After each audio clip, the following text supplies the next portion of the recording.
Okay, today tulino Mulongo. Mulongo, he's a young gentleman. He's a life coach. He has a long story to tell. He will be doing some bit of life coaching using his own story. Yava. He did a lot of things growing up. We are usually very innocent. We rely so much on our parents to call it into ebisinga. But for him, yatandika okwetakulira ng'akyali mwana muto ddala era ayagala okukubiriza n'oyo ali mu mbeera ng'emusobedde. You can still manage, you can handle. Bangi tubiyiseemu, bangi babiyiseemu, ate ne bakula ne bavaamu abantu abamakulu. So tobeera mu mbeera n'ogamba wow, nze byange birabika bikomye, Mukama ne bw'ontwala. God bw'aba tannakwetaaga tajja kutwala, ate wanaaba akwetaaga si ggwe gy'omulagira. Mulongo Wasswa, good morning. Good morning. Gansanyusa okulaba this Monday morning. Nange wentyo nnyabo. Moses. Yeah. Well, he as strong as the Moses in the Bible. Yeah, resilience. Kuba naye yali ina resilience eyo mu mutima gwe, so yes. Yewakozesa okulwana balinnya eryakulondoola. Kirabika erinnya lye lyannondoola. Yeah. Okay, tusanyusa okulaba. Nange wentyo. Buuza ku batuuze bwedda batulindiridde. Balamusizaako mwenna abandaba oba batulaba. Njagala okwebaza producer nebaza NTV naabwe Farida olw'okulonda mu bangi. Nzani okubeera kwano ku MwasuzeMutya. Nga gwani obutabeera ku MwasuzeMutya.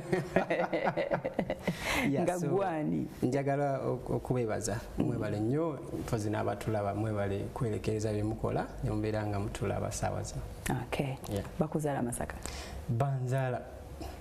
Edda nali ngamba nva wa Masaka nga saagala gama banzaala Sembabule naye ndi Sembabule.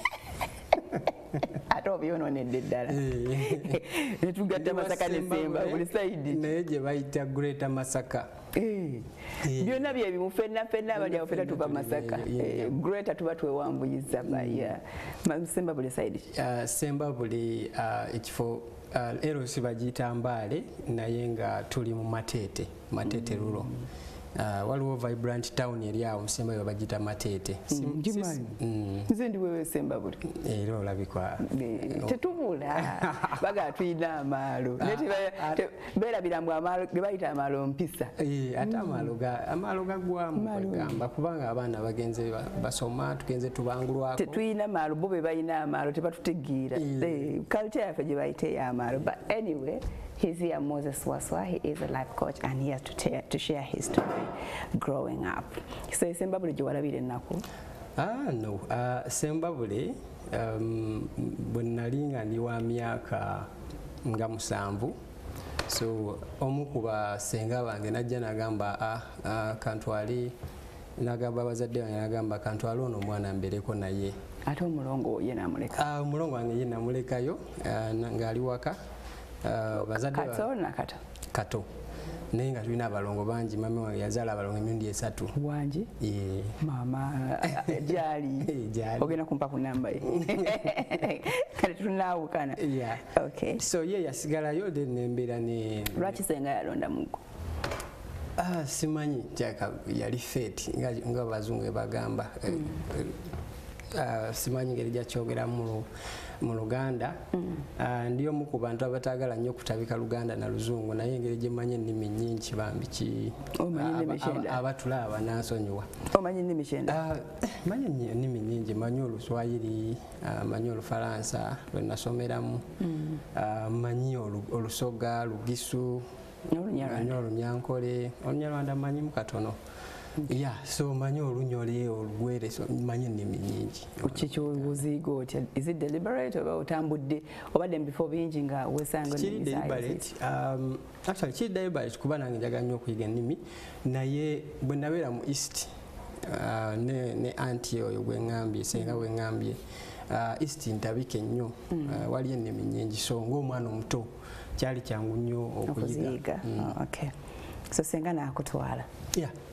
So senga we yantwala ne tube nembera naye that was mu 98 tubeerako naye Busoga ndowooza gwali mwaka gumu then ne bashiftinga ne tudda e Mbale ensoma n'ensonga ndi mu primary awo nali mu already nali mu bagita batya UPE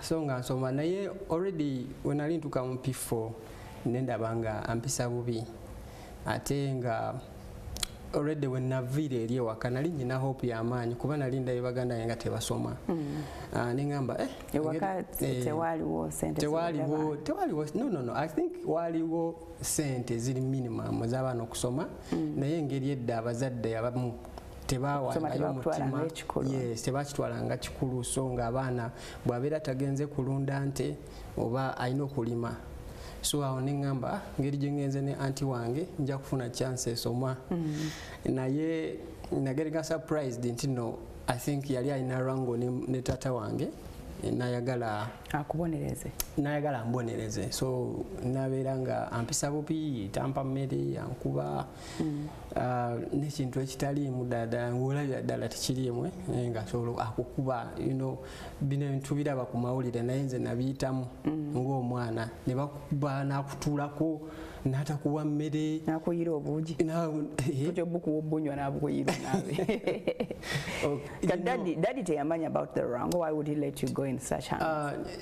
I think yabikabikako nga omanya nti abakulu n'abikako n'alaga nti bakoze eki baddinganye bamukwano ninawo nantwala ate twali wala nnyo kwegamba omwana omuto okumujja essembabule n'omutwala e Mbale waba wala so nasobola kudduka so mu P4 nensalawo ne mutwala ku poliisi ototesengaako olwaki onoonya okukolimira ankubye anti oyo ateraga ankubye amaze ngamba omwana ankuba andaba mu kamwa neŋŋamba abapoliisi ne mbagamba ne eros ne mbagamba yo omukyala sobola kuddamu kubeera naye bwe muba mulina ssente mumpe wakirinzira ewaka ng'omanyiyo nali nkyajjukirayo manyi nakula nange ndi mu kujjukujju so ne bagamba muddingane omanya sometimes authorities babitwala okutabaganya sigambye nti all the time naye sometimes ebiseera ebimu babitwala nti byangwe nti tubatabaganye but omwana wabeera muli mu nnyumba byayitamu yaba abimanyi ne bagamba sijja kuddayo era ne bagamba mugende mutabagane bwe naddayo nemala nenvayo nenzuukayo nengenda eri mikwano gyange then mukwano wange ogumu naŋŋamba waliwo orphanage gyemmanyi wandigenze n'obeerayo so nembeerako awo mu orphanage mukyala baali bamuyita Mariam mukyala musiraamu naye yali alina orphanage y'abaana abasiriimu e Mbale so nembeera awo usually bazannyanga emizannyo egy'abaana abalina siriimu so nange netandika okuzannya emizannyo egyo standing out nga ndi one of the best nga nzannya emizannyo nga bwenyimba nga tuyimba usually it was drama and music. Okay, yakukkiriza even without your status kuba nti efaanana ey'abaana balabirira? So now awo yali aganye naye bwe yalaba nga ndi talented nga actually bwe tubeera tugenze mu maaso g'abadonors okuperforminga I bring out the stories better nga talina any other option actually ntandika n'oyigiriza abaana balala onagamba ogira obeerako wano so nembeerako awo actually nannyaniriza ne mu nnyumba ye yali yamaring omwami nga bamuyita Major Kits mu sirikale so facing a lot of resistance abantu b'omwo mu maka bagamba ono omwana lwaki abeera wano biki naye waliwo omwana omulala gwe baali balina muwaga amakanga naye nga yazaalibwa mulwadde wa siriimu ng'alina akawuka naye James nga tuli bamukwano nnyo bambi so ne balaba nga musapootinga nnyo buli wabeera alina okumira eddagala mbeerawo ne mujjukiza James olina okumira eddagala so ne balaba nga ndi sapooti gyali ne mbeerawo awo in fact nabeerawo paka we namaliriza P7 ku ssomero baliyita yes nga bayite bampeera naye nga bampa basics kuba essomero lye naliko lyali ly'amagye awo baali baliyita Bomageni Ame lyali Bugema e Mbale nensomerawo mpaka nemaliriza lyo nga lyakukolera lyali lya UPE government of Uganda so Okay, abamu tuyinza okugamba nti no eno government tetuyambe naye at least ze bwenkubamu akafaananyi gyempise I think systems ezibaddewo I've leveraged ngezezaako zikozesa to your advantage. My advantage. So bali tebasabayo anything any school requirements oba waitebye bali tebasaba I don't remember basically bali basaba building fund bali basaba yo bandowooza ne ssente za lunch naye nzijukira ebyo ebiseera nyina omusomesa gwe nabuuliramu ku mbeera yange nantwala ewa headmaster ne headmaster ne mubuulira ne mugamba naye sina ssente naye njagala okusoma munyambe kuba anti wange tayagala kunsasulira tajja kusobola so ne batunulamu ne bangamba kale ate nga ndi mu kirasi nali mwana mugezi so ne bangamba it's okay ate edisenga teyakunoonya tewamanya byaddirire yagezaako okunoonya but not in a good way singa wagamba nti nanoonya omwana wange yali anoonya kuntwalira kunkuba lwaki ogenda mu mawanga lwaki oyenjeera abantu tabamanyi naye namugamba nzijukira nali mwana muto myaka I think myaka 10 ngebala nakugwako mwana maliza P7 nga nina emyaka 12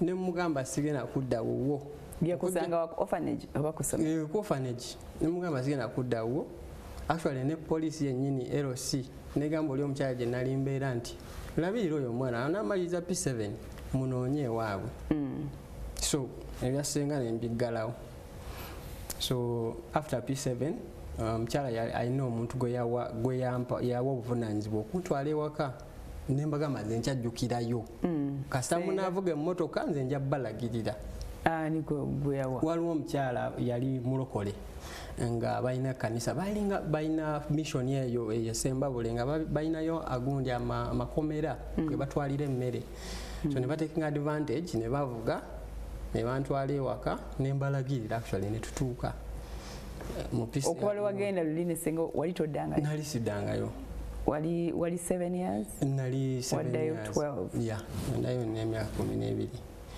nenzirayo bwe natuukayo nembeerawo awo wiiki emu nebuuza kati wano ngenda kukolawo ekyo era ngenda kubeera ne same life bali bayira wasanga tebaasoma abamu baviira ba dropping out mu P6 P4 yagezaako nnyo yali yagezaako n'abeera mu S3 naye nadropinga neŋŋamba wano tewali motivation kati olwolagawa oddayo embaali jjukira oli omukyala yaŋŋambye wano tetusobola kusupportinga because we don't have enough funds naye neŋŋamba muzeeyi wange omanyi muzeeyi pasente njagala kuddayo nagamba kati olagawa ekisookera ddala bakuyisa bubi ate tuli basanyufu nti nookomyewo sigala wano nja kuweerera so yagezaako bambi n'akola effort n'atwalako ne Masaka waaliwo essomero kumpi n'ekitovu essomero ly'ekitovu secondary seminary waliwo essomero awo n'ensomero ttaamu ng'emunene ndaba bambi nga strugglinga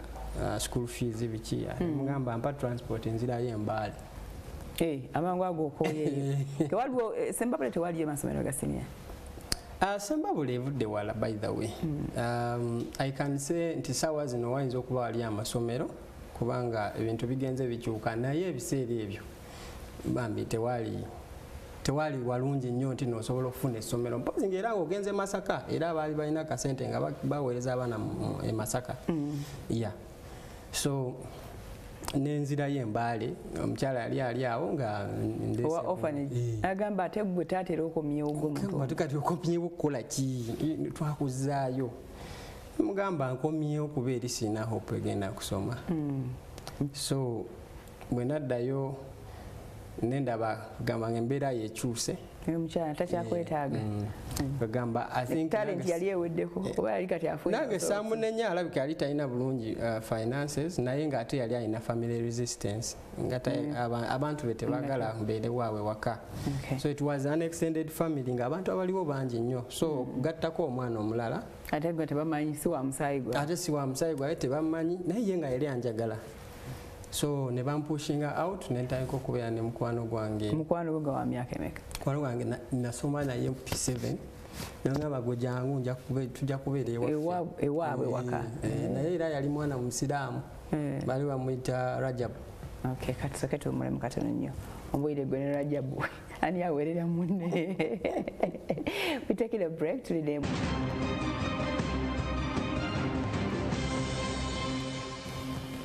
Yes, thank you so much for keeping it MwasuzeMutya. Tuchagenda maaso tulina emboozi ya Wasswa Moses. Yes, Wasswa. So bikusobedde embaale. Yeah. Ogenze mpo ky'okubeera ewaka esemba buli bwakiri obeera ne Rajab. Kubanga nali ndidde ewaabwe baali bulungirungiko ng'olaba hope nti bayinza okuweerera. Tebaali bulungirungiko naye they were welcoming.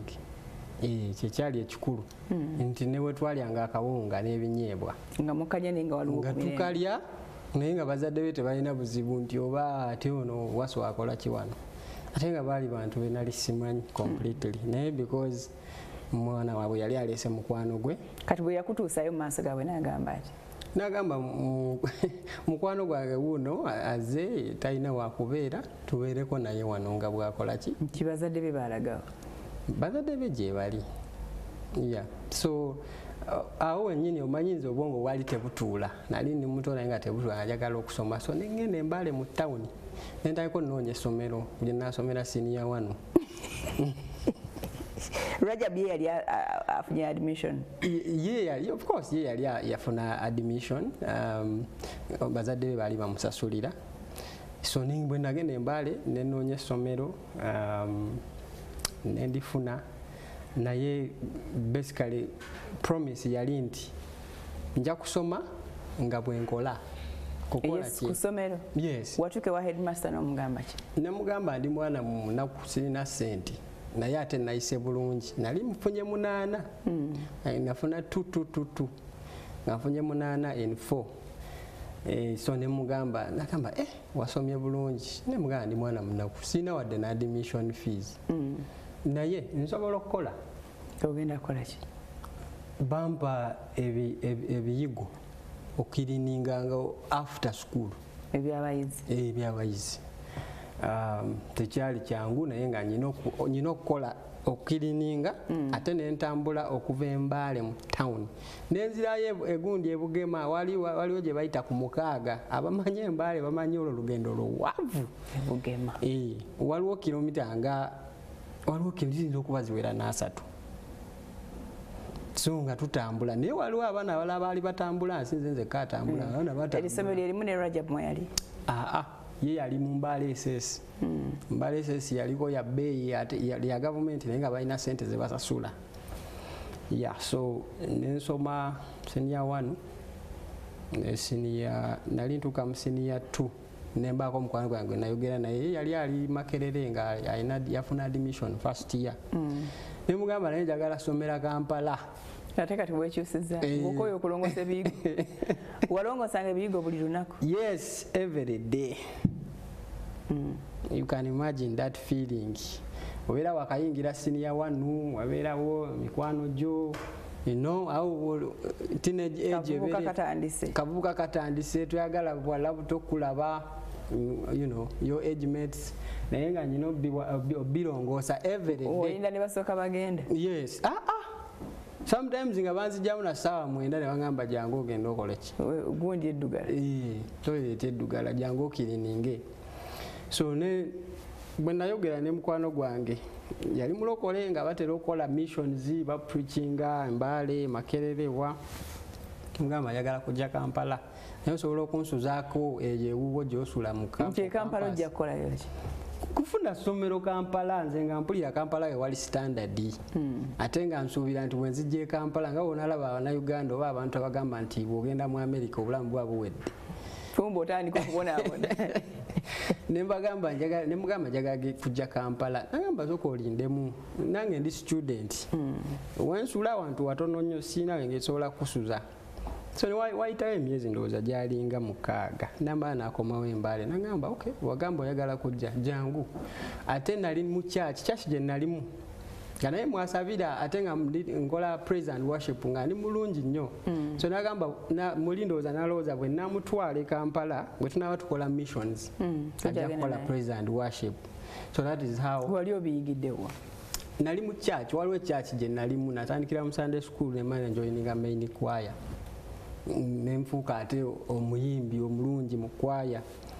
So nantwala ne tujje Makerere awo ne nembeera naye mu Mitchell Hall. Osula na munda mu university. Mu university nefuna inspiration enakuleeta kasozi. Nefuna inspiration nga n'abaana balowooza awandi na student nga ndi muto. But because oba osanze omuntu ku university tolowooza nnyo ga nti oba muto. Kale kakampi bumpi kasoma kampi.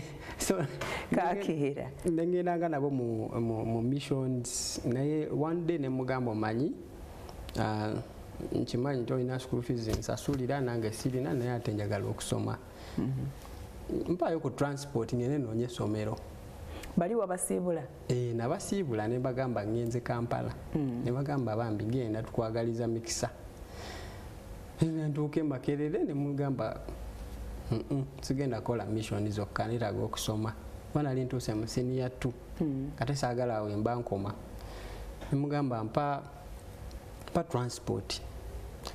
Bwe yampa transport ne ninya taxi paka Ntinda, nze nali sijja ko Ntinda siwamanyi. Nenoonya amasomero awo nagwira. Nawe tomanyi lwaki wagenda Ntinda? Simanyi lwaki nagenda Ntinda, nagamba bugambiwa taxi ntwale Ntinda. Omanyi bwe Makerere ng'okkirira emmotoka ezibeera awo ezisinga zigenda Ntinda, Ntinda Bukoto.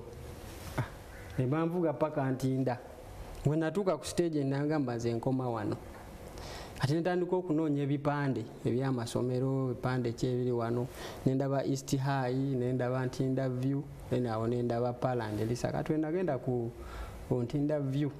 They didn't welcome me well. Nenvaayo negamba bano. Wali otandikira banyumiza bya ngenda kukola? Nembagamba njagala kusoma. Gwe nali nyina gundi.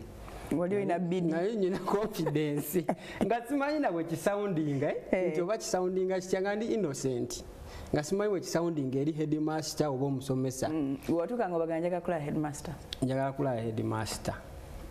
Kati gundi East High gundi amasomero agamalala ago I didn't get a good welcome.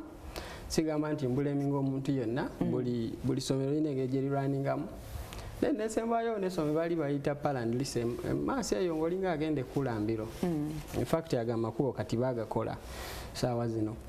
So when nanyumizaamu headmistress ne mugamba nze ndi willing okukola nja chapa naye njagala kusoma neyongereyo wakirimalize senior 4.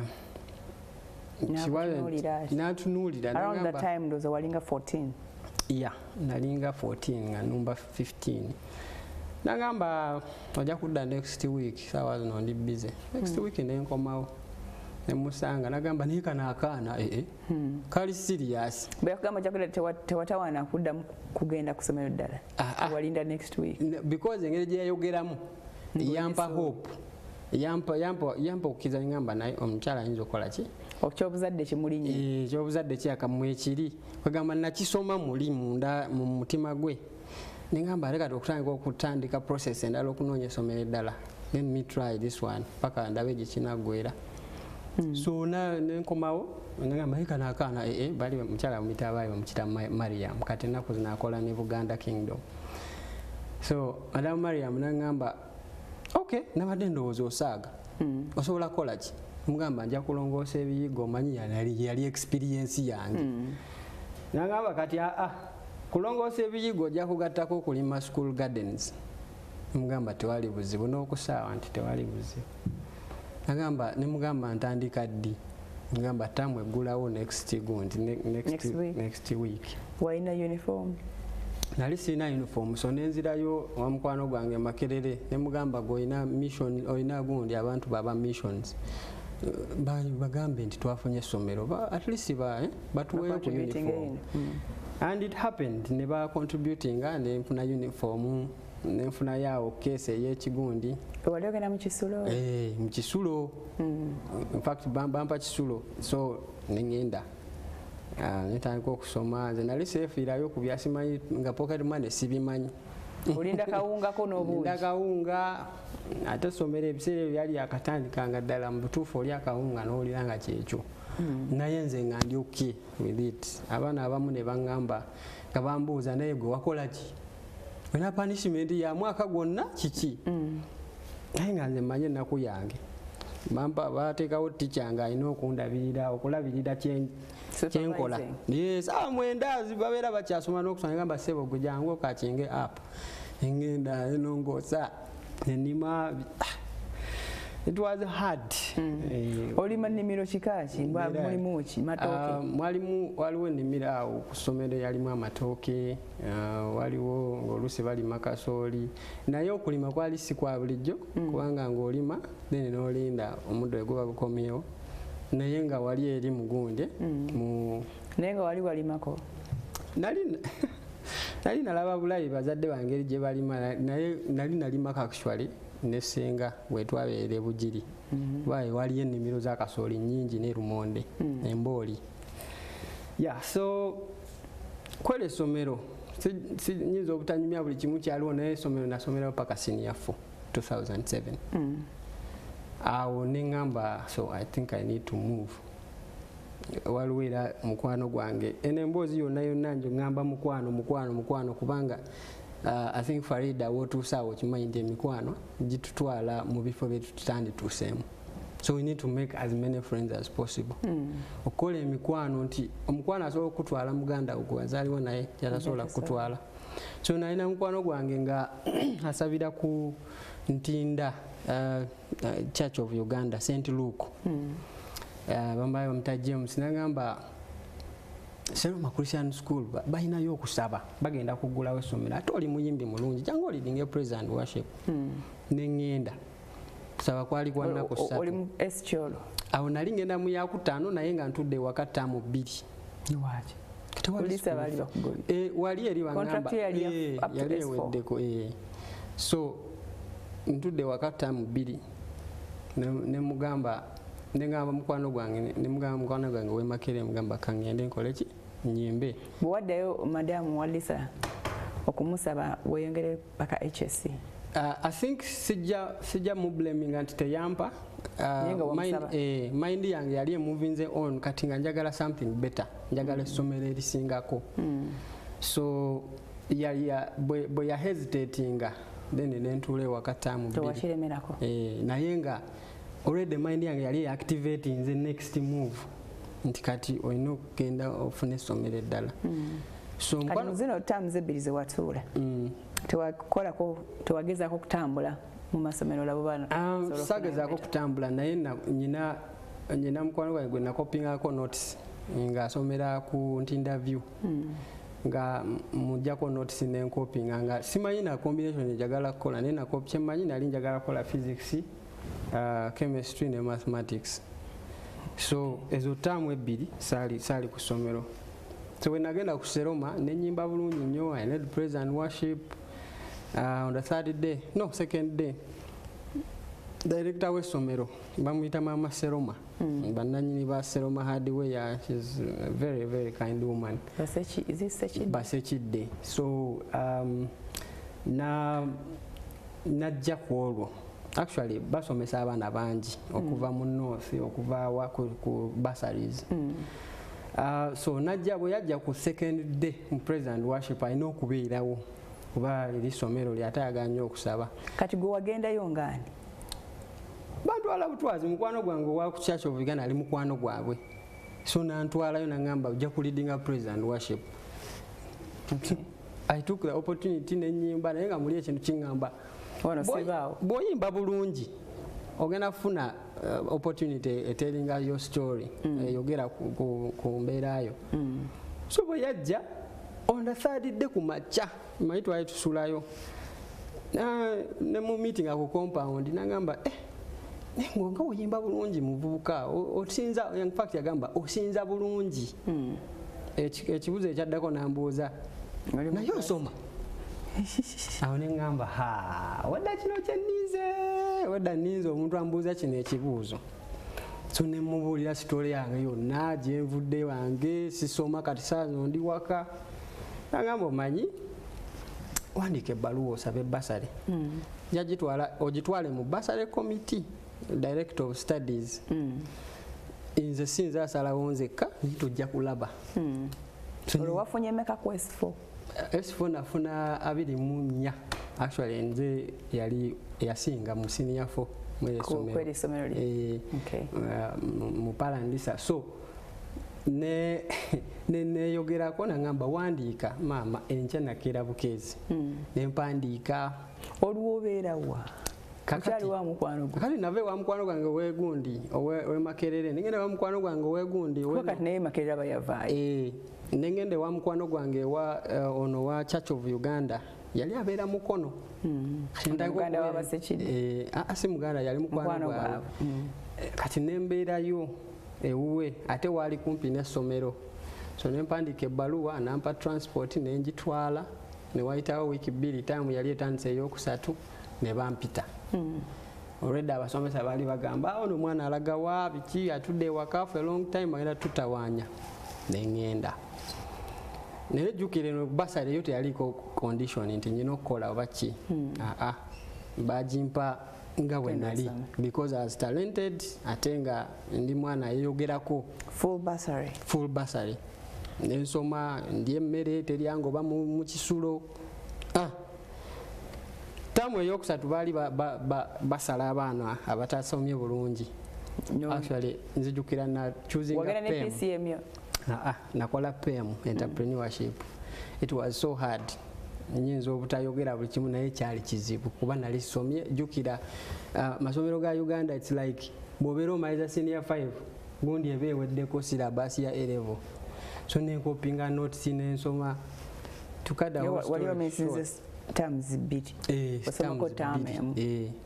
nenconcentrating mu entrepreneurship ne economics kuba nali manyi solo kumpa points physics mathematics nafuna points 9 nebakutema tebantema director of studies yagamba ono mwana basobodde okufuna points 9 mutamu emu tewali jalaga nensigala senior 6 bwe yatuuka fact nasinga abaana bangi benasangawo senior 6 bwe yatuuka nafuna points 22 era nali omu ku baana abaali mu mawulire nibatwala mu mawulire biki noliwesa ekitiibwa gwewasinga kuseroma sinze nasinga waliwo omwana yafuna 25 waliwo abafuna 23 naye nange nali amanga abayimirira ku podium ne bagamba bano abaana be basinze mu ssomero in fact engeri gye nayimbagamu mu chapel abaana beewuunya nnyo ne bagamba ono Wasswa Moses naye ali amanga abasinze ne beewuunya nnyo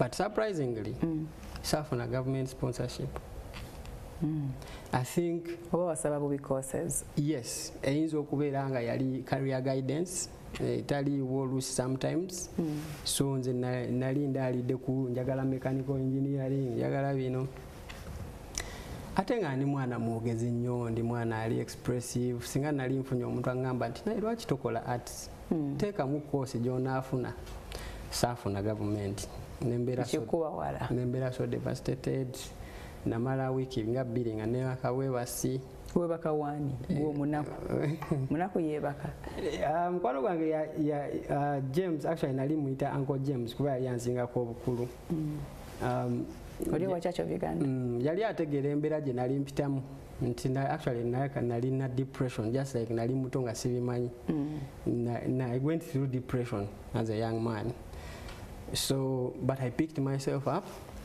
nangamba togenda kaaba paka get up so waliwo mukwano gwange yangamba tewafunye government naye tugezeeko state house yagabanga gundi scholarships ebiseera ebyo simanyi oba bakyazigaba kyeraka bakyazigaba so nengamba naye state house ngenda tandikirawa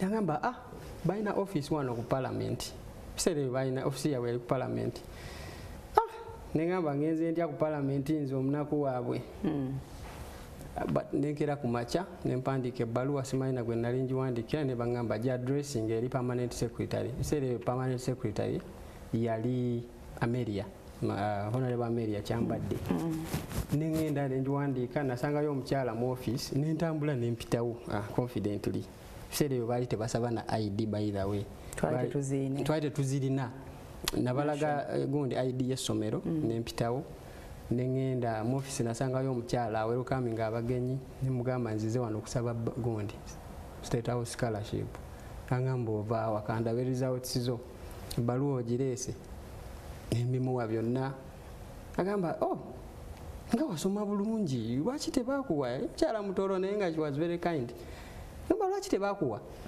amba simanyi nange simanyi naye tegwali mukisa gwange nzizo nyambe kubanga story yange bambi mpanvu nayo nogimutandika nonyuvesenga weyo nenjitandika kugamba I think sometimes in life is good to tell your story kubanga teri muntu mulala agenda kwogera ku story yo ate ebiseera ebisinga story yaffe esobola okuinspire ng'omuntu it doesn't matter tosobola tolina kuyita mu nze kye nayitamu naye story yo nga mu uniqueness yayo it can inspire very many people so ono omukyala within 2 weeks nankubira nangamba jangu erinyayo lifulumye agenda osome ku State House but studying what nali nsabye diploma okuba nali natidde nti no sijasobola kola ki kwesasulira ebiseera nali ntandise okukola mu owino nga ngulayo engoye nenzitunda mu mikwano gyange natandikayo n'emitwalo 5 manye ebiseera ebisinga bagamba mbu motivational speakers bagamba natandika na kijiiko the truth is natandika emitwalo 5 mu owino mu myezi ng'ena nga nsavinze millions nga 3 ngatanse n'oggula natandika na saati yange ewaka mu myezi ng'ena nali nsavinze millions nga 3 otandise ogula endiboota ngatanse n'oggula endiboota nziweereza ekalangala olwani akuwa amagezi ago genda muwe myself I honestly did not like the idea okutula ewaka mu vacation kuba nali nemanyi teri muntu agenda kujja gyendi aŋŋambe nti kwate saati oyambale natozeeyo ko sembabule naddayo sembabule just okubuuzaako ku bazadde nembuuzaako ku nalongo nembagamba gyendi infact nga basanyufu nnyo nebagamba naye Wasswa ebintu byakola abikola atya segera abikola atya kubanga wanjawulo bo bali awo bali kunkumbi paka nakati akoze senior 6 naye omwana ono nzijukira mami wange ogamba naye omwana ono agenda wala so nali nfunye diploma nga gye nasaba nga manyi gyenja okusobola okukola ki okwesasulira mpola mpola netandika ogisoma ku State House scholarship and I was really grateful nagifuna naye because in me nali siri contented nga sagala gikola since I knew I could do more. Tewayogera ko nabo bagamba is it possible to switch bas nabagamba naye basasula according to your admission chiche wasaba and for me sira engeri gye batunulawo ne balanga diploma I think in my mind nalowooza nti oluusi nabo baba baagala saving on school fees to pay for other people so that is they agreed, they paid for me. Again, I tried nengezaako ku leveraging ku gundi systems eziriwo n'emikisa egyaliwo honestly nga teginsanga waka naye just that eyo obutabeera satisfied nakyolina so yes nengamba so there's another friend nangamba waliwo scholarships mu Ministry of Education lwaki togendayo diploma ogimaze obanga diploma nga njirimu nga nimukola computer engineering naye nga ndaba bibowa kati ani yali abikugambye nga mpulira bibowa ate idea was it? It was my own idea jukira nali sirina muntu like a figure in my life abeerawo nangamba kola bwoti ne bwoti kati byonna byonna bye nakolanga nga it was my own instinct diploma njitandise nzibu nina ogenda mu owino neno nengoye nenzitunda then olwegulo nensoma nasumagiranga mu kirasi ne batuwa simanyi biki course work no missing atugende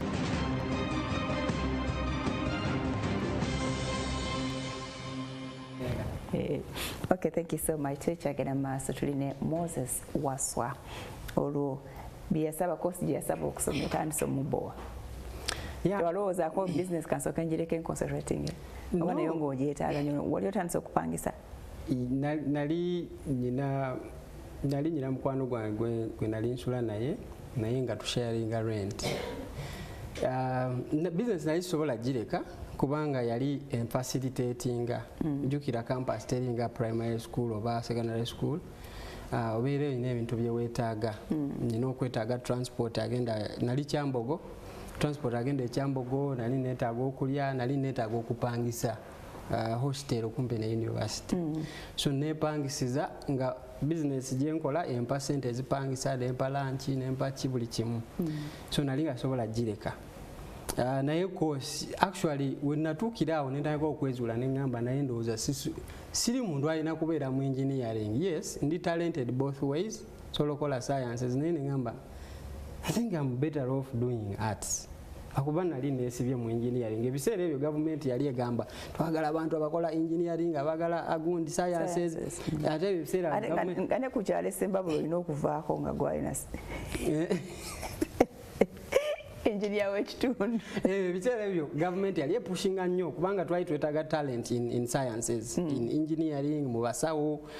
Talent yaffe yali ekyali wansi nga kwegamba yali agenda nga gavumenti egipushinga. So abaana bonna twatugeseera nga tubelievinga nti okusasulwa obulungi olina okukola engineering.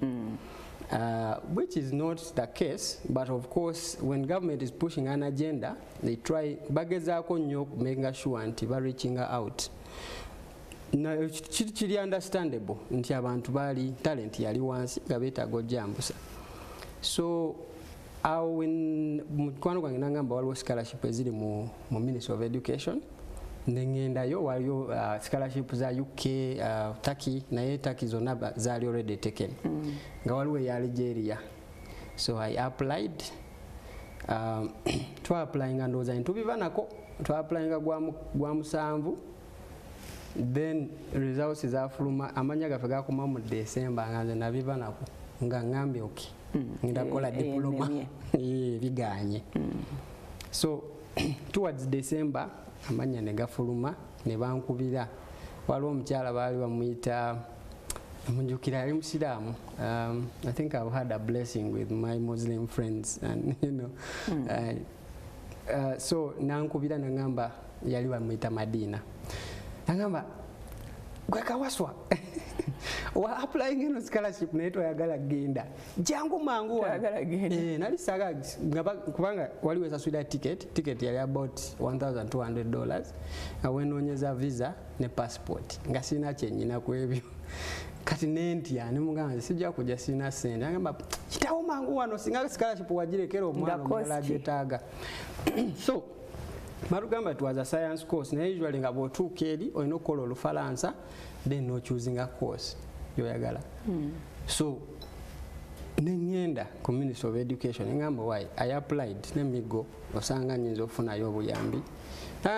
Nangamba nze nkuyise wano kuzaamu maanyi sirina sente netulina sente zakuwa genda ogamba abe wakabate mama tonge bawulule mwanyi ambuze Sembabule temulina nte mugaze waffe tulina nte simanyi nange gyengenda bagambamu. But mind yange erinyanga okuddayo eri Mama Seroma nenjogerako naye nemugamba naye ndi product yo wanyamba kati era netango nyambe yakwangu okumutukako kwayangwa. No, she's a mother. Ye bwawulira nti no waliwo omwana waze omulaba akulyetinga obudde. So nagendayo nemugamba nagamba that is good. Nyina ba business partner bange benyina okwanjulamu balabe babasobola okusasulira ticket. In fact indeed nakolera introduction eri business partner wo muyindi nasasulira ticket. So passport ne visa nenkwesa sente zange za business nembifuna lwali lunaku olwo netugenda family yange Sembabule yonna ne bamperekera ku kisaawe. Omwana alinnye nyonya atukoze ekigambo. Omwana alinnye baati agenze. So nennyonyo ngenda Algeria. It was not easy okwadaptinga ku weather balina winter ne summer. Ate nali allergic. Naye n'okusookera ddala nga tulina okukola Olufalansa. Jjukira bo bakozesa Lufalansa naye tusingira ddala Luwarabu. Naye okusoma wali wa Lufalansa, so we started tusoma Olufalansa emyezi 6 tuyingira course. Business waliko ojitunze? Business nagiwa kato. Kato yali avuddeyo mu kyalo. Kato yali avuddeyo mu kyalo ndagiddukanya naye definitely yayita ina vision ye naddamu mukubira business efudde.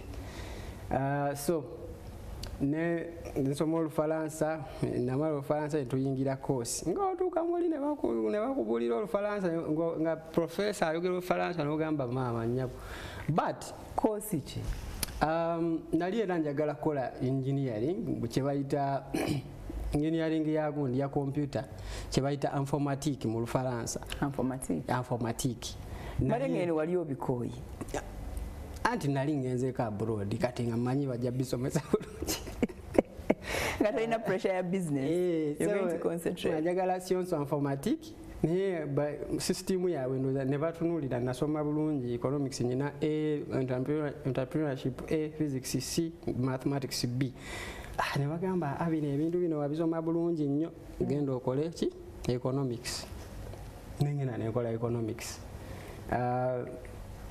lectures zaali nzibu naye twalinayo abaana ba francophone abava all over Benin Senegal Mali kati nga mutuula nabo nagamba monami n'oyogerayo akafalansa katono n'omugamba you'll copy notes bw'omala copying notes nze nja zikopolola so ogenda n'okopolola then revising na dictionary okisoma wali n'okivuunula nekigenda mu lulimi lw'otegeera. Yes, but the beauty was that within the economics I did, the business administration I did, mwalimu technical subjects, technical modules. So technical modules is in normal, mathematics is the same. Kuyiga kuwandika Lufalansa jokka presentation. Naye nga ziri theories zali nzibu. But nayita nefuna degree mu myaka ena not December sadda tewakomawo ko in those 4 years. Yeah, in those 4 years nakomawo nalwala. I was very sick nendwala nga jina amaaso gannuma nensooka nenkomawo nemala nenzirayo era mu Algeria muzadde bange bali bagamba kati toddayo oyinza okufiirayo nembagamba muli balwadde nfiira ka Algeria nesifiira Uganda sembasulira gundi nenzirayo ani yakuweza tiketi notandika okusuubula endiboota. Now let me tell you something, the government of Uganda supports people but in a modest way that people don't know. Abantu engeri gye batamanyi abaana bagenda eweeru government of Uganda ebalinako obuvunaanyizibwa so babaweerezayo ka stipend akabakola ki kababeezaawo so batuweerezanga dola ebiseera ebyo nali nakagenda baliweereza $75 buli mwezi then after ndowooza wayitawo omwaka ne bazongeza nezibeera 100 nga tufuna $100 buli mwaka naye sisitimu ya Algeria yali nnungi nti babawaawo okusula ne babawo emmere ne babawo amasannyalaze buli kimu ne babawo ne transport buses zibeerawo ne zibatwala ne zibakomyawo so oba era oyagala spending it's up to you so dola zange nazitereka era ekizibu bwe kyajja nga nsobola okukola kyo kwaffordinga tiketi ate tiketi za layisi kuba eyo tiketi najugula $450 endeeta nenzizaayo naye ate bw'oba ogiguze wano bayinza okugamba $1,200 Segera. So because the other government ewaabwe bo bazisubsidizinga they allow it is sort of a socialist state alongside capitalism socialist we batyo so nenzija namala okuterera nenzirayo so nemaliriza degree when amaliriza degree ngeri gye nali nyimba nefuna ya hotel gye nayimbanga every Thursday and Friday ngoyimba ki yeah, I used to sing blues jazz and blues and sometimes I got olutandise ekyeyo nenfuna Burundian friend of mine yali akuba bulungi gita so nga I'm practicing enyimba you know I've been loving you so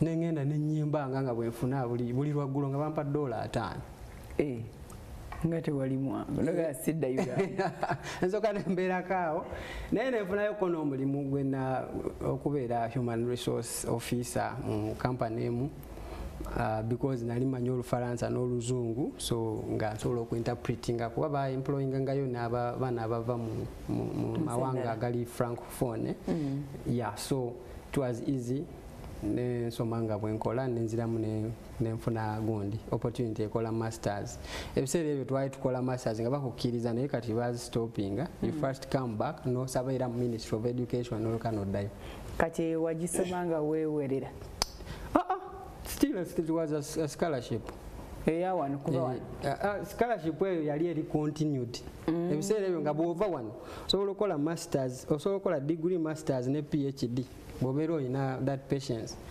but jjukira eri nsi yanjawulo waliyo ebintu ebitali comfortable twegamba nga sometimes you ofuna racism instances weather so when amaliza masters negamba wamwe waawo kanzire kino kimala nenkomawo netandikira wano in fact we natuuka wano era natandikira ku Seroma oyagala okiolwo kusomesa bampa omulimu awo ku Seroma Limited ku hardware nembeera internal auditor auditinga stock. I remember ebiseera ebyo waliwo ne sente zetwali coveringa then okuvaawo nemanya because ndi mwogezi nnyo neŋŋamba nensaba neŋŋamba kangende mu marketing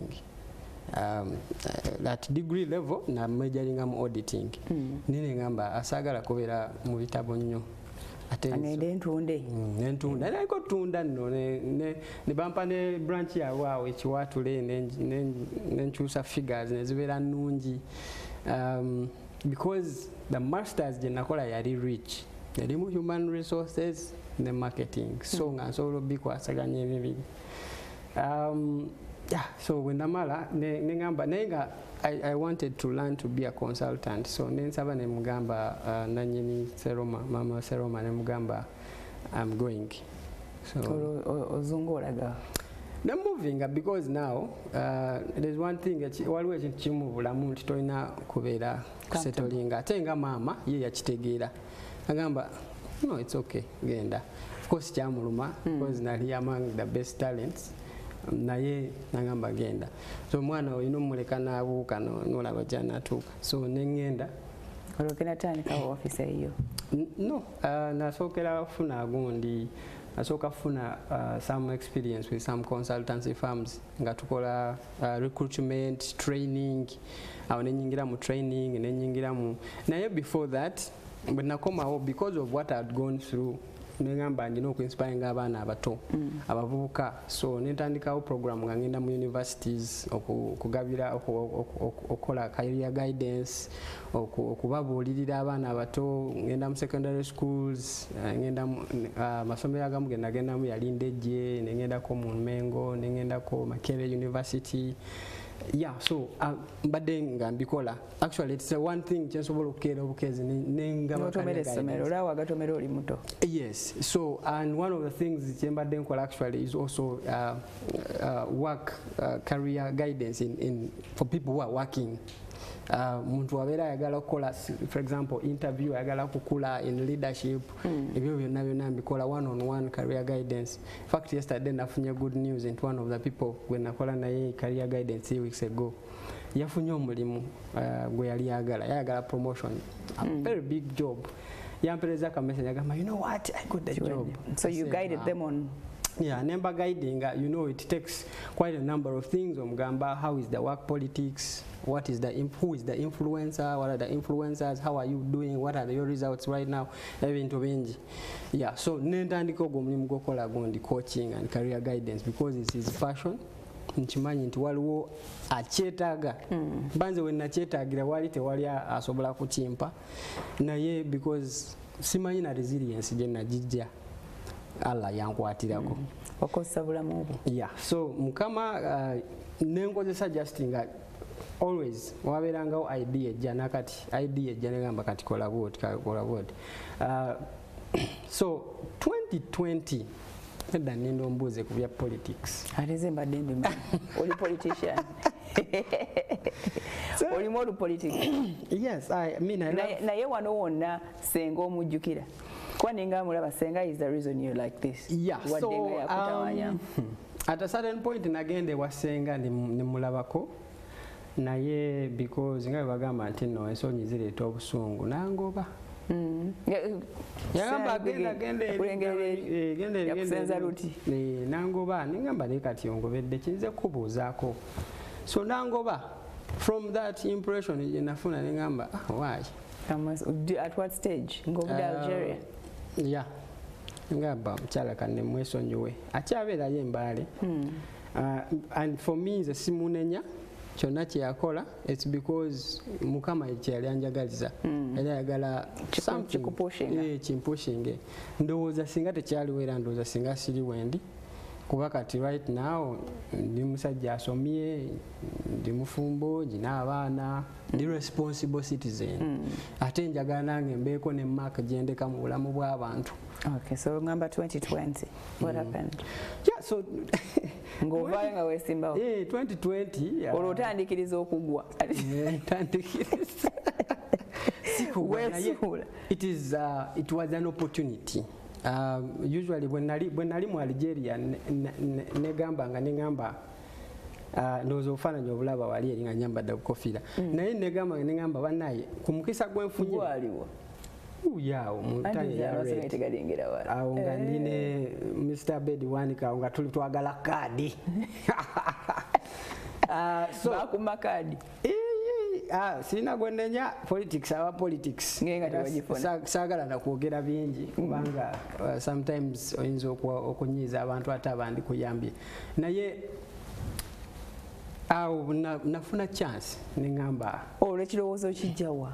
Kirowoozo kyalimu because wenagendera okusoma mu Algeria nga nzirayo Sembabule ndaba Sembabule yeetaaga abantu abasomye essaawa zino ye beetaaga nga ndaba tubeetaaga.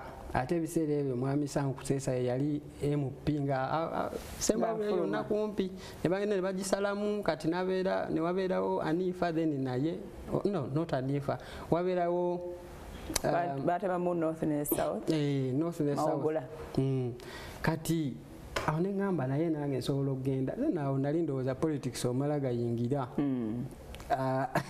Wenakomawo nali nsevinzeeyo ku ssente miliyoni zagaawo entono ez'ekivubuka nenyingira politics.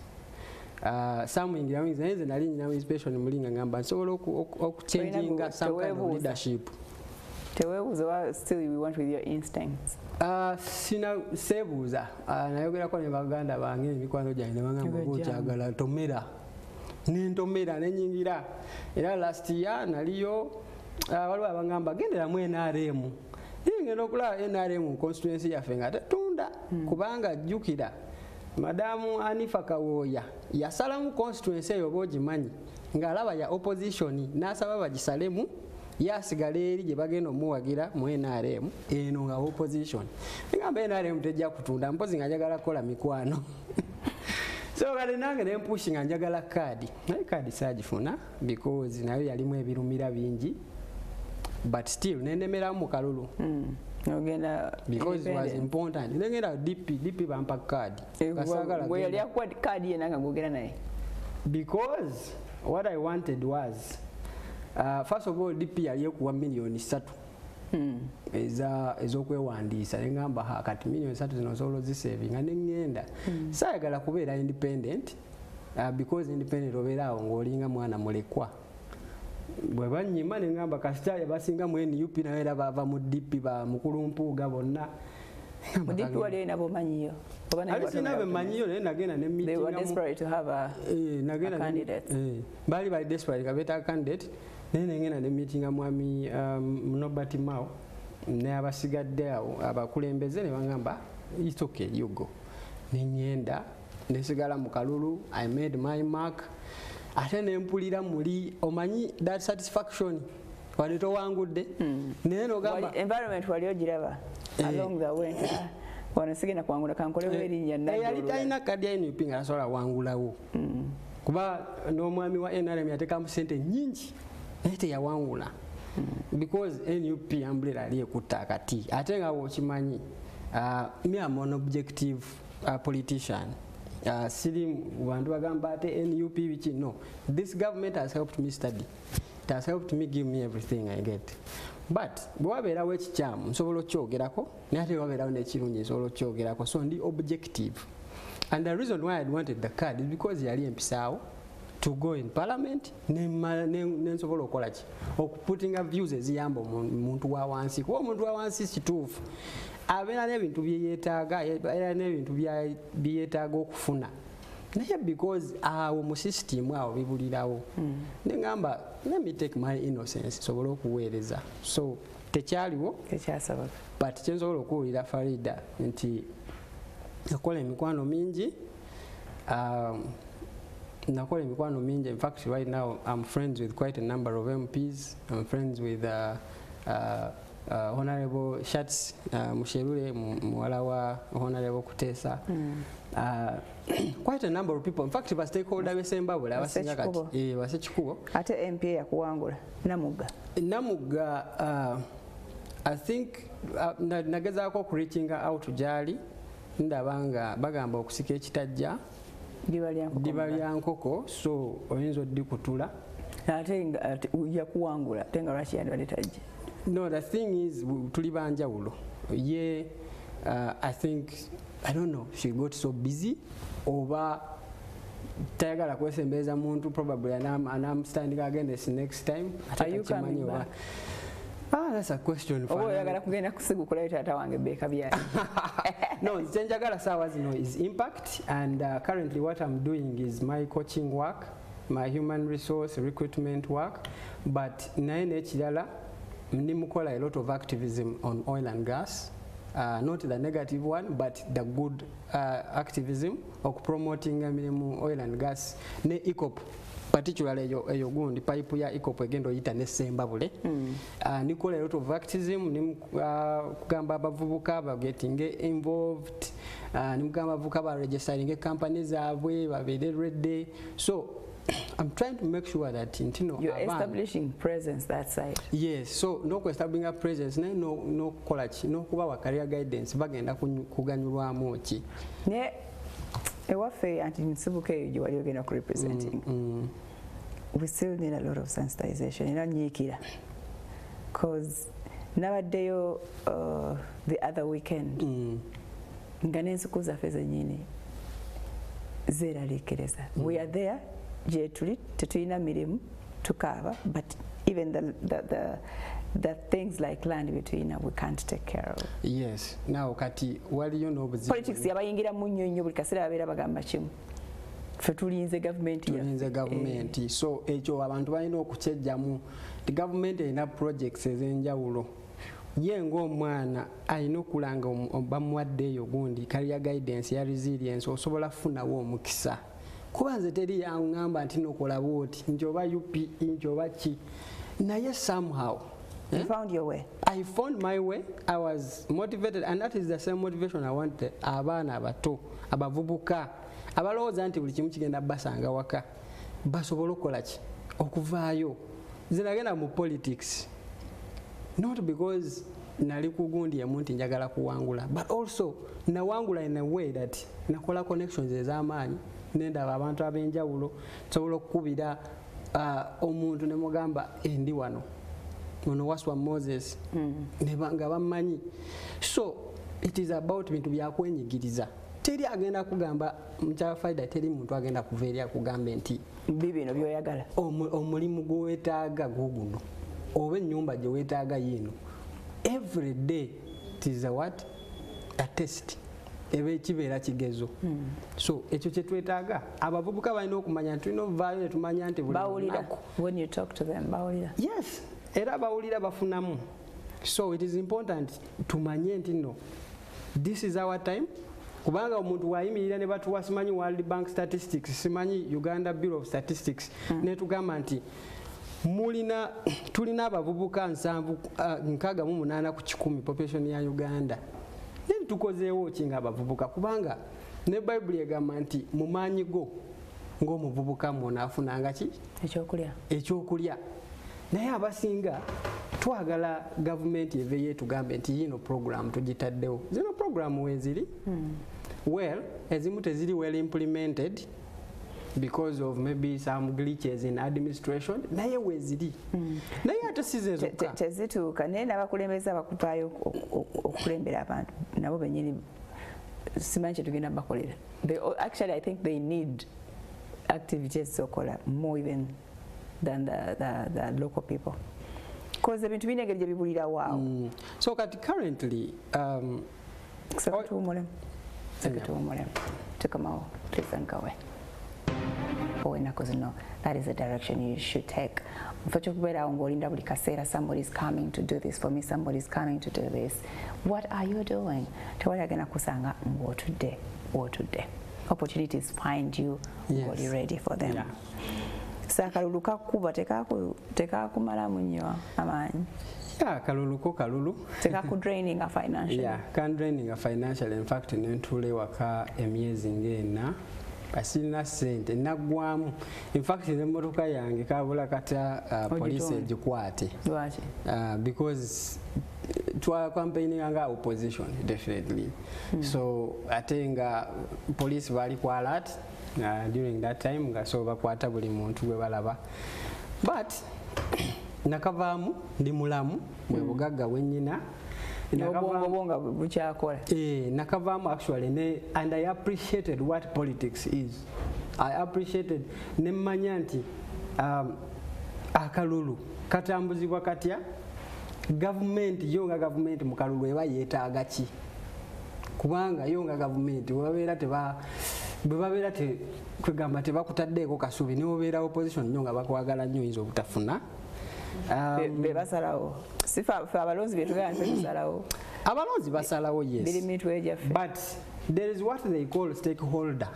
But stakeholder engagers bali ba influencers mu district basalawo kinene basalawo kinene so bogenda mu politics muganda wange njagala okole kye bayita stakeholder engagement. Abantu bano bakumanye kubanga basobola n'okuwabula segera osobola yes okubeera n'obuwagizi but because waliwo ebintu byotakoze gwe nga gwe bye batakuyisizaamu kuba waliwo kye bayita strongholds, political strongholds, buli district ebalina abo ba kingmakers.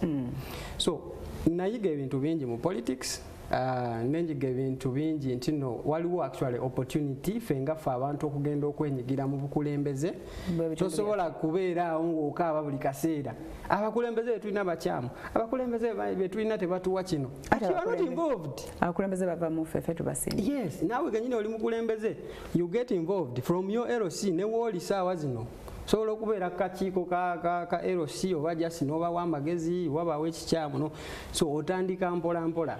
Yes, nze nabuuka nengenda bugenzi kuwa MP.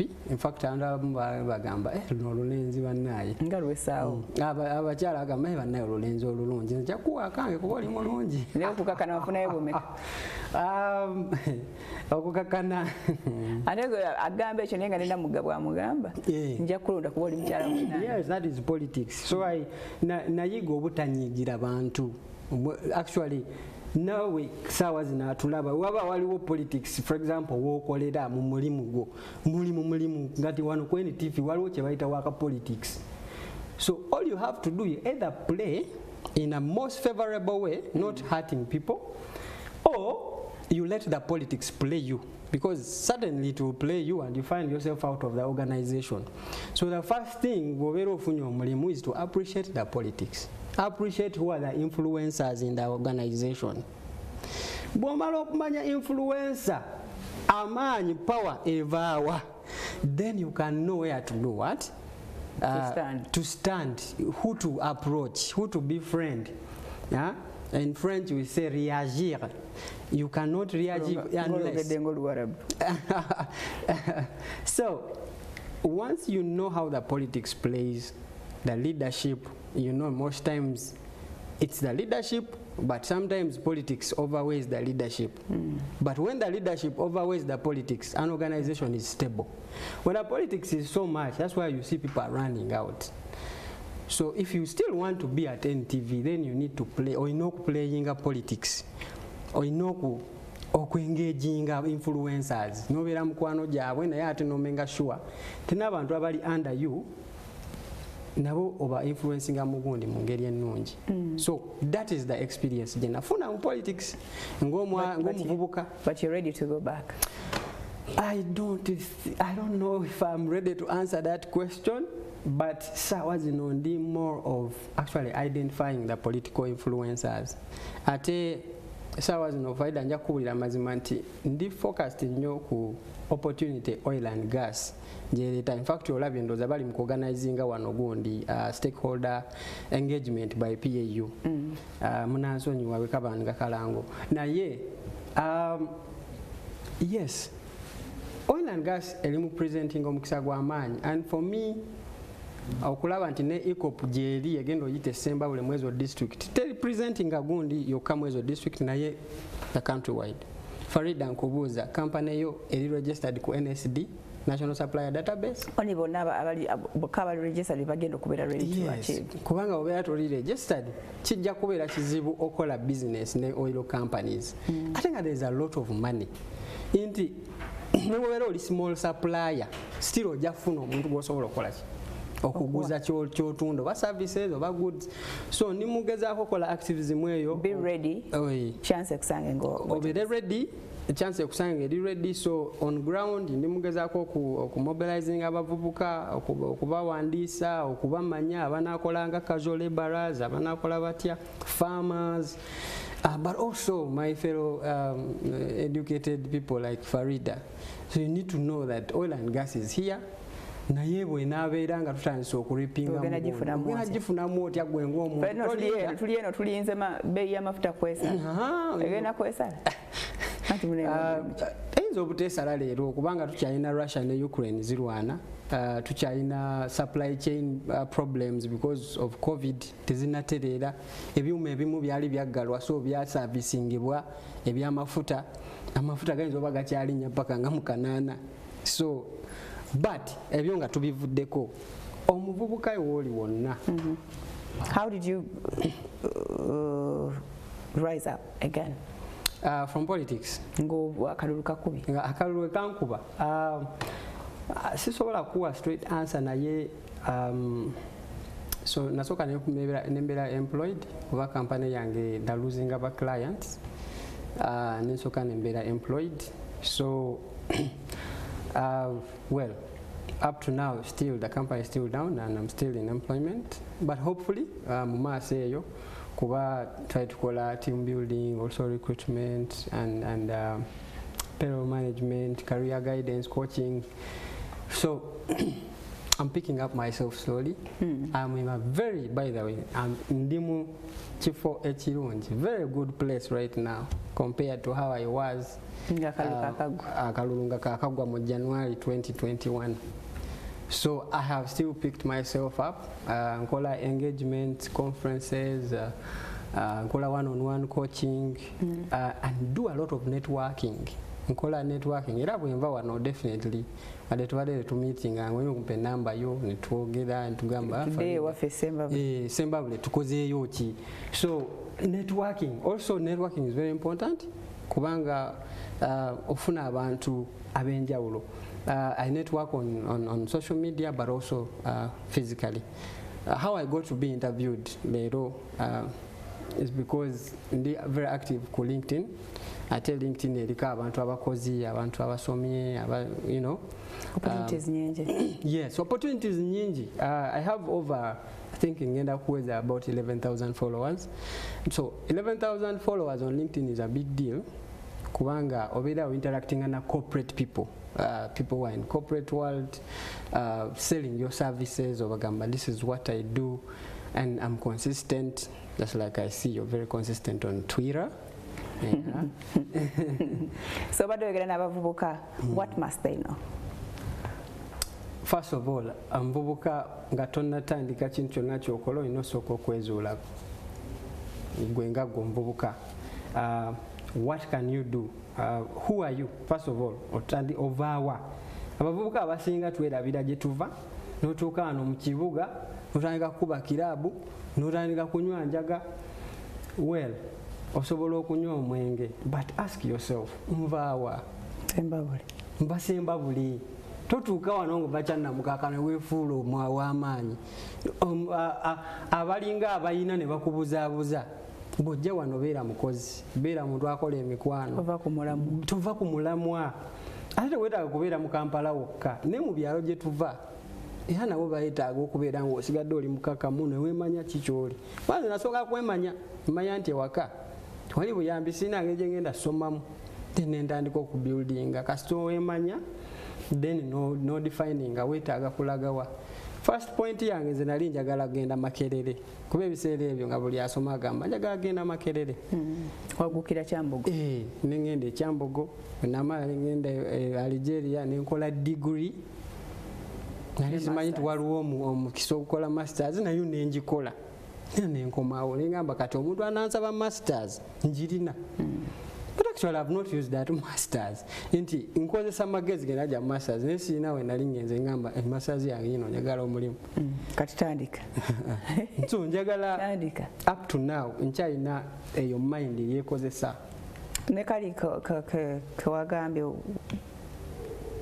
mu senior 6 vacation as you waited to be enrolled ku uni ndogamba sigenda kutuulira. Nengamba sigenda kutuula nengenda mu wino ebiseera ebyo ng'engoye za layisi ogula olugoye lwa 10 olutunda 15 ng'ogula dress ya 10 n'ogitunda 5 nga gye omanye tubere dress eyo 10 ng'ebere fanane zaliyo zaali nnungi 2010 zaali nnungi lwakuba tosobola zisuubulayo saa zino zaali nnungi ngambe nayingira ino n'emitwalo egi baaga gye nakozesa nagigula emitwalo 2,1000 nensuubula engoye zaali za mitwalo 2,1000 oba 12,000 transport yasigalawo 13,000 nemulinnyamu emmotoka nengenda emukono nga simanyi na transport agenda kunziza Makindye gye nali kutembeya ngoye zo nenzitembeya for the first time nazitembeya kuba mikwano gyange baali tebannaba confirming nazitembeya ennaku wiiki zaalinga 3 then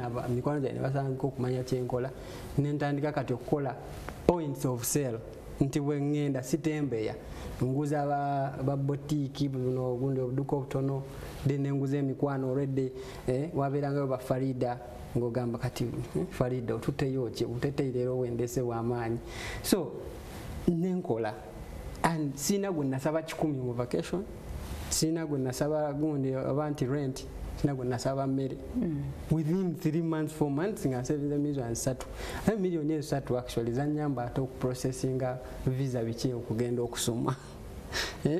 So you see that buli muntu woli sawa zino oba oli ku NTV oba oli mu wino oba oli wa olina okubeeranga you apply yourself. Nyinza okuba njogera kino omunagamba oba yatuuka sinnatuuka wenjagala kubeera up to now zisiri contented. Nkyayagala okulinnya ennyonyi ngendeko mu America nkyayagala olinnya ennyonyi ogenda okukola business mu Sri Lanka mu Malaysia so I'm not settled. Nkyayagala okugenda mu State House president nakera ku mayina agamba Wasswa Moses jangu tunyumyemu oba nembeera advisor.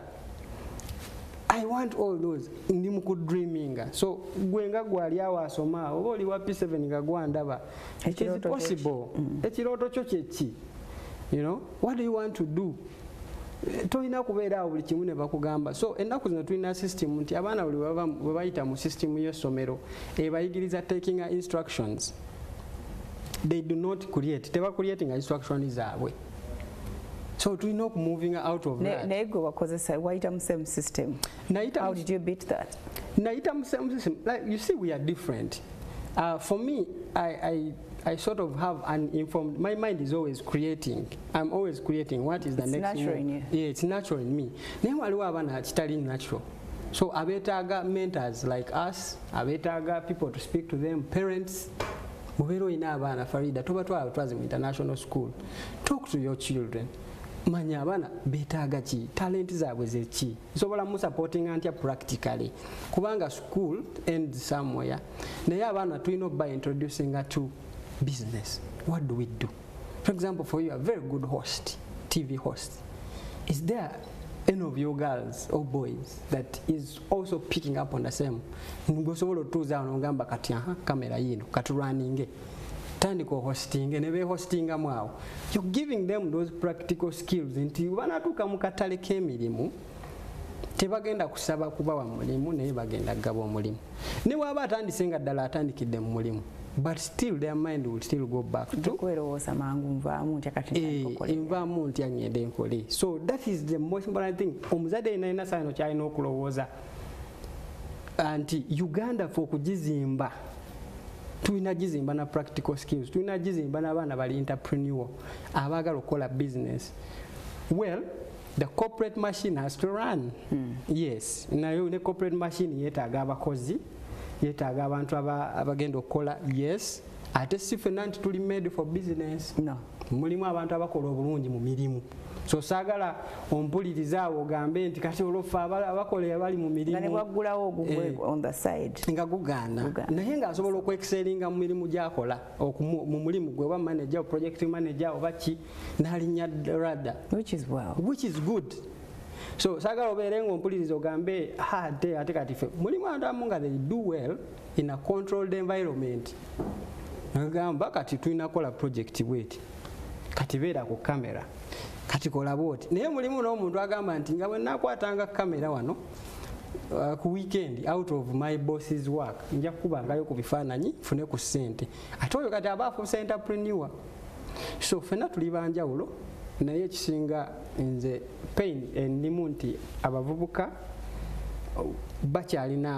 tukyalina gap y'amaanyi, tukyalina omulimu gw'amaanyi. Ate ogwo omulimu gwina tandikira waka, tuba inspiring okubeera abavubuka ab'enjawulo. Ani buvunaanyizibwa bwani okuyambako omuvubuka ali stuck? Is it the leaders?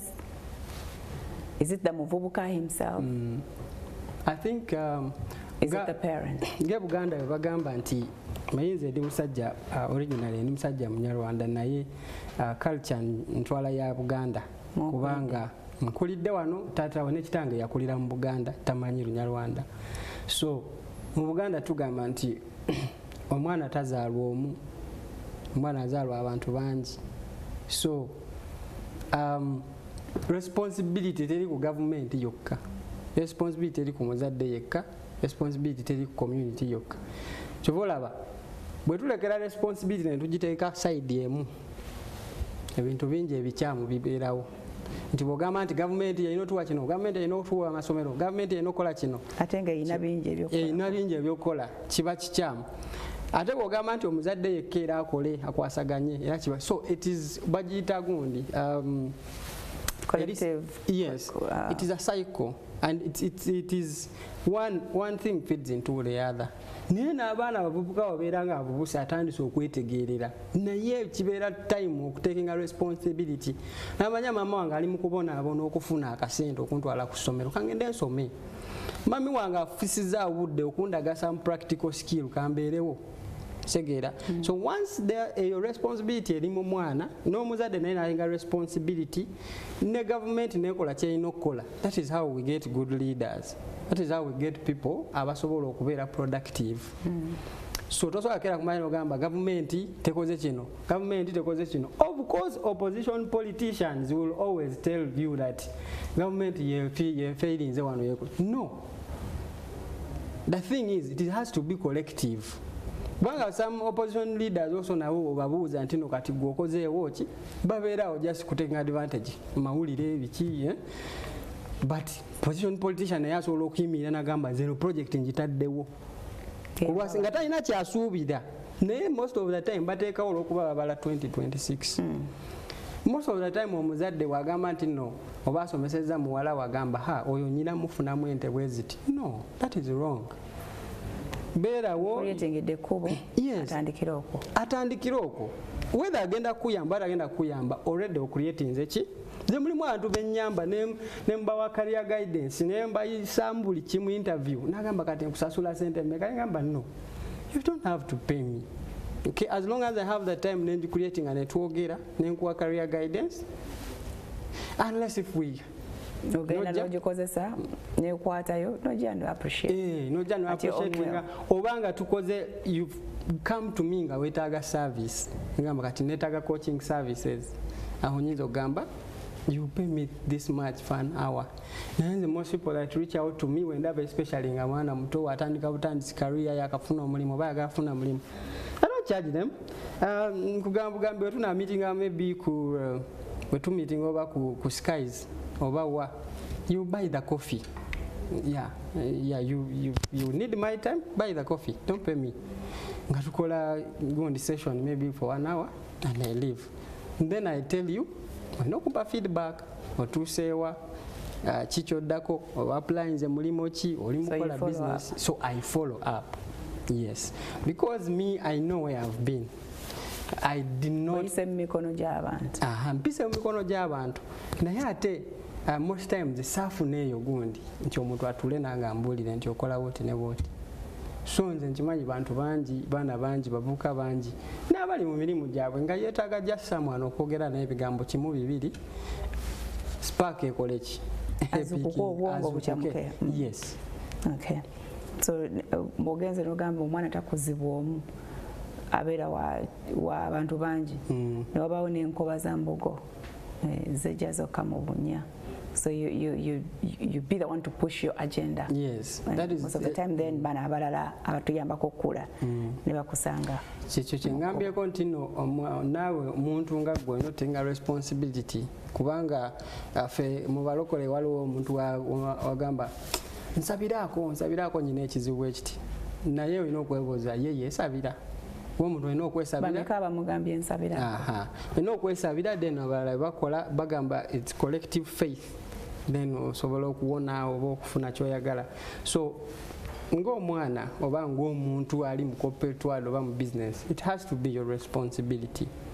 For example abantu abagamba nti no emisolo mingi biki notandika business notabeera compliant tosasula misolo tokola kino tofayiringa enkya gavumenti bwenajja nekugamba sebo omaze emyaka 5 totuwa musolo nekuggala.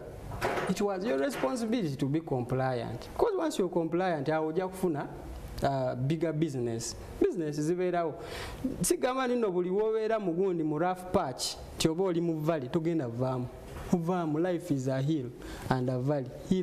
Once you're in a valley, no, you go cursing everyone. No. Every time it has to be our responsibility to pick ourselves up.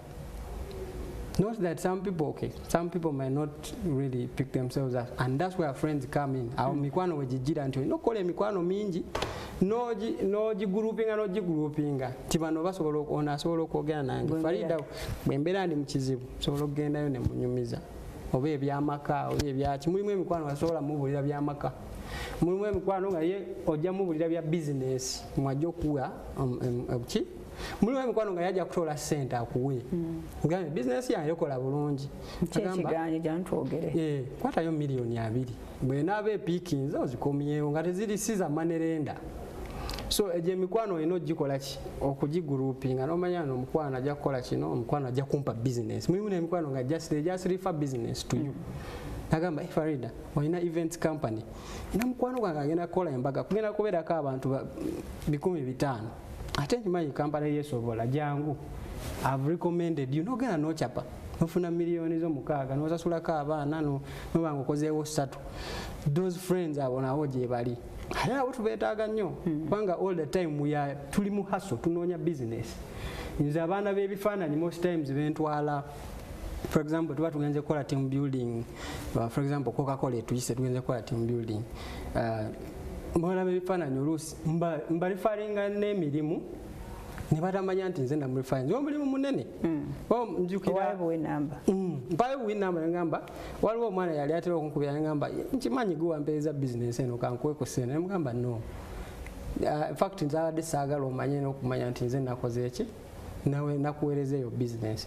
So twetaaga egyo mikwano nti babuildinga kubanga story yange engeri gye twatandise yonna ebaddemu my friend this friend that friend and from whenever buli wendaba story yange engeri gyezze buildinga kyobola the urge of networking being in corporate functions nogenda noziikirako omuntu nogenda nobeera ku birthday party ebiseera ebisinga bibeera nga tebirina interesting but because you want building a social network.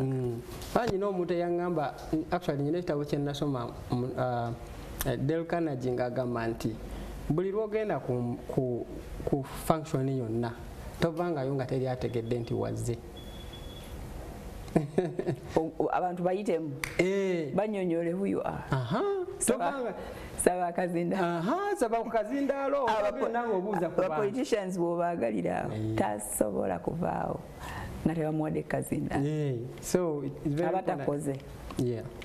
So usually what disturbs us is where to start from.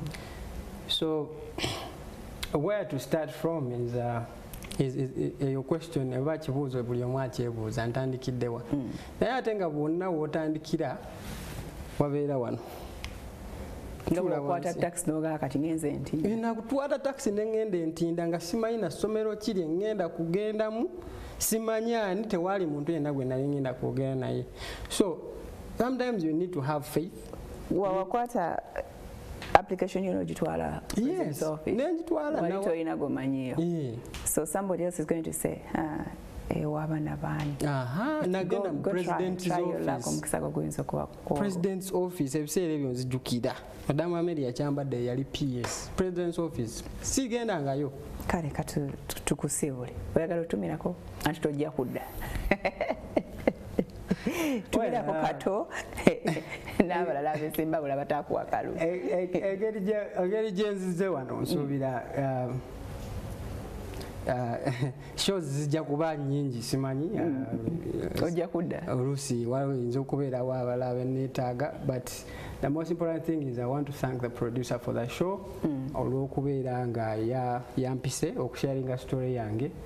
Nebaza n'abatulaba bonna and abami abali ku camera you awesome mwebale kubeera nga ekifaananyi kibeera still. So but also finally to thank you Farida. Badde ndaba show you follow you a lot on Twitter. Ndowooza omanyi badde neyita Honorable Wasswa Moses sometimes in commenting. Yeah, so njagala okwebaza ne NTV. Osobola n'obba w'enamba yo by the way. So njagala n'okwebaza NTV management nnyo enamba yange. If you're fine with it.